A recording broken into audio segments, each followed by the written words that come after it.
Barcelona की पाकिस्तानी और Kashmiri community ने 3 बहुत बड़ी रैलीज की हैं हमारे कश्मीरी भाई बहनों बच्चों फैमिलीज के लिए, जो कि बहुत ज़्यादा इंसानी हकूक़ की पामाली का शिकार हैं।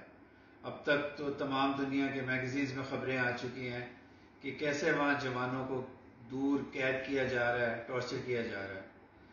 हमने पहले भी 3 बहुत सक्सेसफुल रैलीज निकाली हैं। अब हम सब कल 6 बजे प्लाजा कातलोनिया में कल के दिन जमा होंगे। कल थर्सडे है और मैं भी अपनी फैमिली के साथ वहाँ होऊंगा।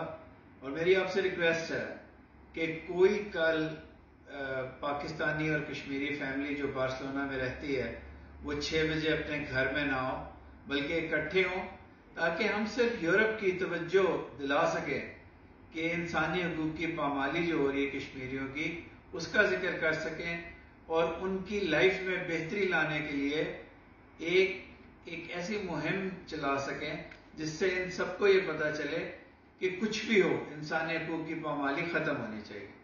तो मैं कल आप सबका मुंतज़िर होऊंगा प्लाजा कातलोनिया में 6 बजे इस रैली के लिए। बहुत बहुत शुक्रिया।